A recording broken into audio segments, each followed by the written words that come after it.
Hey, what's up, ladies and gentlemen? Welcome back to another edition of the DaVon Lewis Show. So I'm coming for All In 2024 for London.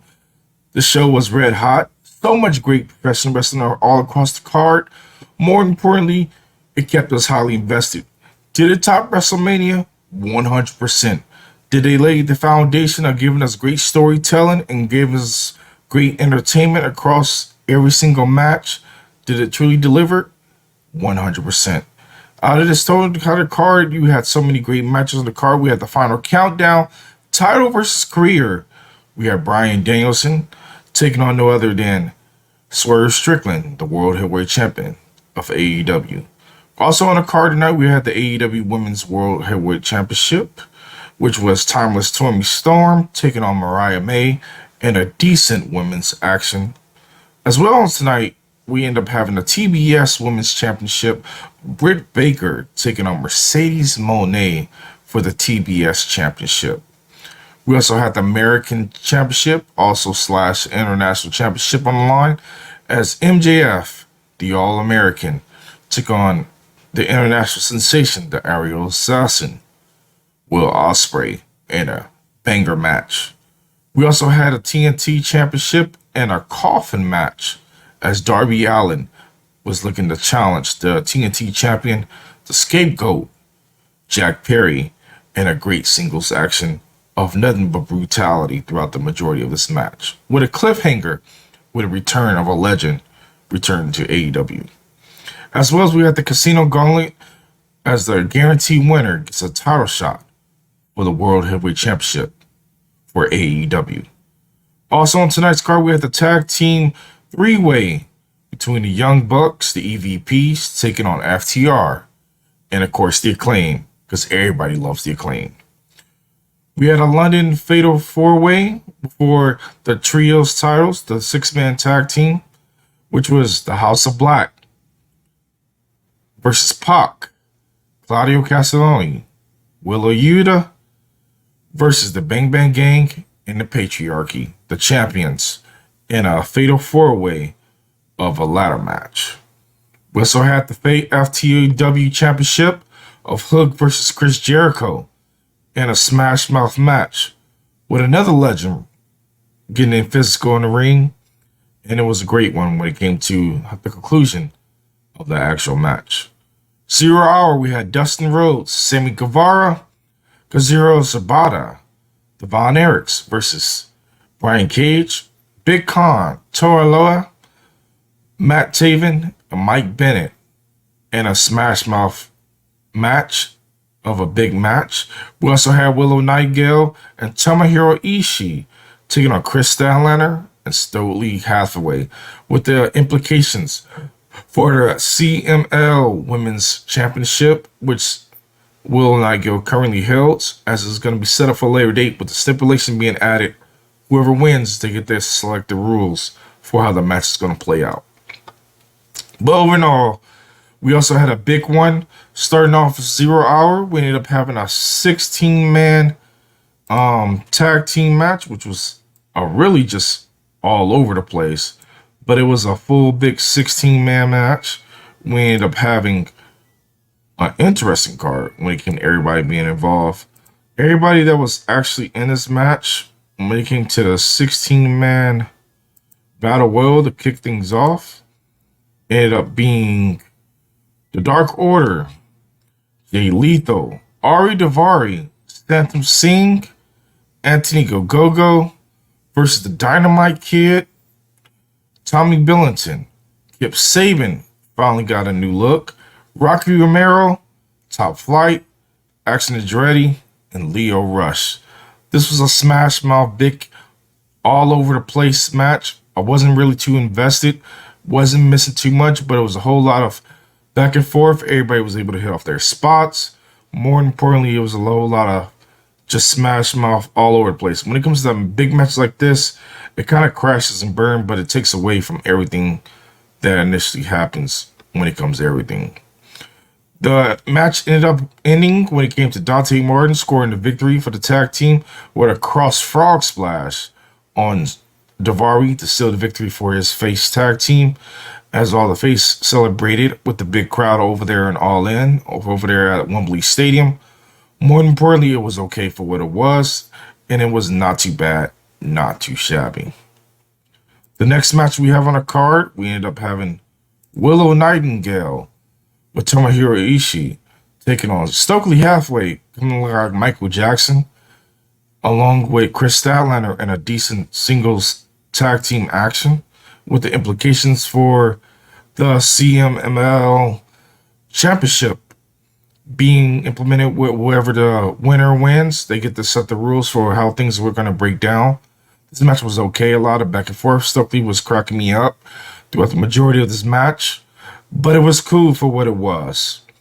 Initially, Willow was able to pick up the victory as she was able to hit off that gut-wrench powerbomb to secure the victory. And then she was able to pick the stipulation for her match going against Chris Statlander next week, with the stipulation by the way of her victory. But we shall see how things continue to pick up with this drama story in the upcoming weeks. The next following match we have on the card, we have the big Mash Mouse match as well. As this one was pretty decent for what it was, but we ended up having a big run-in with all this 10-man match. All the players on the field tonight, we had Dustin Rhodes, Sammy Guevara, Kazuchika Shibata, Ross and Marshall Von Erich, taking on Matt Taven, Mike Bennett, Toa Loa, Bishop Khan, and Brian Cage. This match was okay. It was a lot of back and forth, but it kept me highly invested with everything that was going on. Sammy Guevara, of course, was getting those high spots. Dustin Rhodes being a true legend, getting the majority of it, how everything was turning out. But the most important part, it was decent for what it was, and it kept me highly invested throughout the course of this match. As things broke down throughout the 10-man tag team match, after everything broke down, the conclusion happened with the Von Erichs picking up the victory with a decent one, as Dustin Rhodes was able to secure the victory over everybody. But this match was a multi-man match. It was okay. It was calm, cool, and collective, but it truly kept me vested when it came to everything that actually went on. But more importantly, we shall see how the drama continue to flow in the Ring of Honor side of things. But all these things are picking up as Dustin Rhodes is continue to mark his path as being one of the greats, as being a double champion with both of his champions, and not only the tag team division, but the 6-man tag division as well.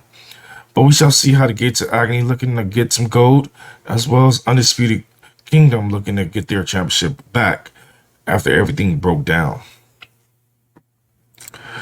Then we have a segment with Saraya. She comes out with her family being pissed off. She was highly upset about how everything broke down. She started to berate the fans because the fans started to turn on her. She was pissed off at everything. But we ended up having a return of Jamie Hayter. She ended up making her return, which is kind of cool. Jamie Hayter is someone who's long-standing when it comes to the business of professional wrestling. More importantly, I was excited to see her make a return. I'm glad she made a return. She took out a couple security, took out even Saraya's mom, who tried to attack her from behind. But Saraya went scattering running, as this is going to be a stand-up feud as we set these things up in motion with everything between these two ladies. But more importantly, I look forward to seeing how things continue to transpire through the course of the weeks to come for the women's division. The next one on the card tonight, we got this opener of All In, as you have the London ladder match between the Patriarchy, House of Black, the Bang Bang Gang, and of course the BBC, the Blackpool Combat Club. And a decent one as it went a lot of back and forth. This match really kept me highly invested. More importantly, it was a great opener when it came to All In. The conclusion of the match ended up happening as the Bastard Pac was able to secure the victory for the BBC. But this was a lot of broken bones all over the place. Smash Mouth. Christian was MVP. He was trying to hit a kill switch directly off the ladder, but off of miscommunication. More importantly, things were looking good with everything that was transpiring through through the course of this match. But of course, we shall see how things play out, as now that the BBC have the Trios Championship, it's going to be intriguing. They're going to have a lot of challengers looking to step up and see how things continue to be transpiring throughout the course of this pay-per-view. Then we get ready for the next following match. The one I was really looking forward to, I was surprised they got this match pretty early, was Mariah May taking on Toni Storm in a decent women's match. This match was smash mouth with everything you could have asked for. These ladies left everything on the table. Mariah really became into her own as being a true DeVille villain. She even smacked her mom. She even manipulated emotions of Toni Storm to get involved. But Mariah May was able to secure the victory by hitting that lovely Storm Zero to secure the victory and become the new women's champion. This match was great. Highly recommend to see this match, and you truly wasn't going to be bored 100%. Then we got ready for the Chris Jericho versus Hook match for the FTW Championship. This match was decent, a lot of back and forth. We have had Pokeballs, we had bats, we had so many different things being involved in this match, including a whole bunch of weapons. More importantly, Chris Jericho was able to secure the victory. Psych, but I got you on that one. But Hook actually picked up the victory. I know some of y'all was like, man, I'm sick of Jericho. He needs to find something differently. But more importantly, Hook did secure the victory after his dad got involved and was able to hit Brian Keith with the task mission. And Hook was able to secure the victory with the assistance of his father to become a 3-time FTW champion. And it was great to see Hook finally secure the victory into his own. But he still is growing on me each and every single week when it comes to everything that continued to go on. The fans were chanting for Big Bill. He was red hot. He was over with the crowd. It didn't matter what he was trying to do. The fans kept chanting for Big Bill. The next match on the card, we end up having the three-way, the AEW World Tag Team Championships. We had FTR, The Acclaim, and of course, the Young Bucks. What more can you get from this match? This match was pretty decent, and I really enjoyed everything about it.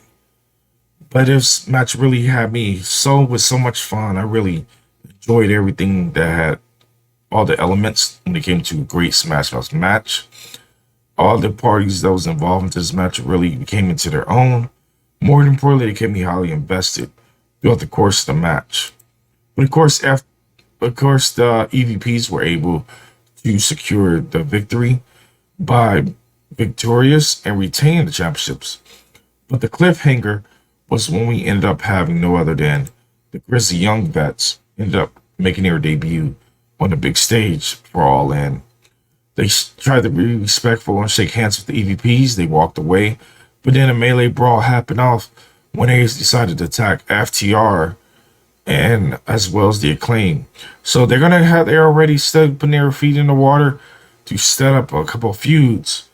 But it's going to be intriguing to see how things continue to transpire throughout the course of the weeks. Hopefully it gets better and hopefully we continue to enjoy it. But it's going to be interesting to be Smash Mouth. It's going to get very hot when it comes to the tag team division. They're finally stepping it up. But it's going to be intriguing 100%. Then we get ready for the AEW Casino Gauntlet Battle Royal. We had so many great people that was involved into this match. This match really had everything that you really wanted. Hangman was the go-to favorite throughout the course of this match. We had so many notable returns. We also had Leo Russian involved in this match, did some funny spots, as well as we ended up having Ricochet making his AEW debut. They gave him a full red carpet pyro, the whole 9 yards. Jeff Jarrett even got involved and so many notable things. But the cliffhanger was when Luchasaurus came back as Luchasaurus in the actual match. And people thought he was going to turn on Christian Cage, who came in as well. But Christian Cage secured the victory by getting the contract and now has the opportunity any place, anytime for the AEW World Heavyweight Championship. It's going to be intriguing, but I'm going to be invested to see how Christian Cage continue to do. But more importantly, it's going to be calm, cool, and collective. The best match of the night was Will Ospreay versus MJF with so much on the line. This match was smash mouth. I enjoyed Will Ospreay's entrance with the Assassin Creed. MJF did the best as being a truly American made, had a homage to Lex Luger. I love the entire. More importantly, this match had a lot of back and forth, a lot of transitional moves, trademark moves. They gave us everything. We even got the kangaroo kick, and we also got the Tiger Driver 98. We also had the return of Sammy Guevara, who was involved when it came to everything that initially happened. And it was cool. He got his revenge on MJF that cost him the actual championship. Will Ospreay became victorious by hitting that Tiger Driver, secured the victory for the 1, 2, 3.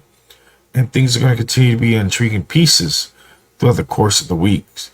But more importantly, I was invested and I want to see more 100%.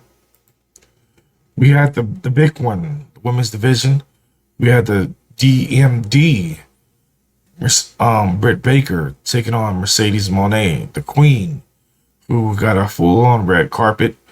And you really locked in things when it came to everything that actually had transpired. More importantly, kept me invested, and I was looking more forward to more of this match. But this match really delivered. Camille got injected after a couple of Eddie Guerrero spots from both ladies. But then more importantly, the match was secured after Mercedes was able to secure the victory by hitting that moneymaker and secure the 1, 2, 3 to secure the victory for this match. This match was great, and I enjoyed the majority of this match, and you couldn't ask for anything better. The next match on the card was this match I really enjoyed as well. As Scapegoat, the TNT champion, took on Darby Allin in a smash mouth, a lot of back and forth. It was everything in this match. Glass, thumbtacks, to gasoline, the whole 9 yards. The EVPs even got involved. Jack Perry was able to secure the victory. And where things are intriguing, there's with the poor gasoline on Darby Allin, who was in a body bag in the coffin. Sting made his return. He cleared house. He took out everybody, took out the EVPs. Jack Perry ended up running off. And Darby Allin and Sting ended up celebrating with the crowd. And pretty much that was a done deal when it came to that match. But of course, they're going to keep all the championships close to all the elite, because they got to be running everything in AEW. But more importantly, it'll continue to be intriguing each and every single week. We have the final match, the final countdown. Bryan Danielson taking on Swerve Strickland, Shane Strickland, the AEW World Heavyweight Champion. This match had so many emotions involved in this match. I enjoyed everything about it. There was nothing left unturned. 100% I enjoyed it from start to finish. But more importantly, there was no missing pieces in the match. Everybody was able to hit off multiple signatures, a lot of finishers back to back. Had every single fan on their feet throughout the course of this match. But of course, Bryan Danielson was able to secure the victory with the final countdown. It makes Swerve Strickland tap out with an inverted label lock like a ring of Saturn, and made him tapped out. But the bittersweet moment was when Bryan Danielson was able to celebrate with his family and was able to clear out the show as Bree Danielson, Birdie, and Buddy was all directly in the ring. But in overall, the show was great. It delivered 100% with everything that had to go on throughout the course of this match. And of course, I enjoyed All In just in general. But chime down in the comments below. Let me know how you felt about All In. Did you enjoy the show? Which was your favorite match? And I'll catch you guys on the next one. Peace.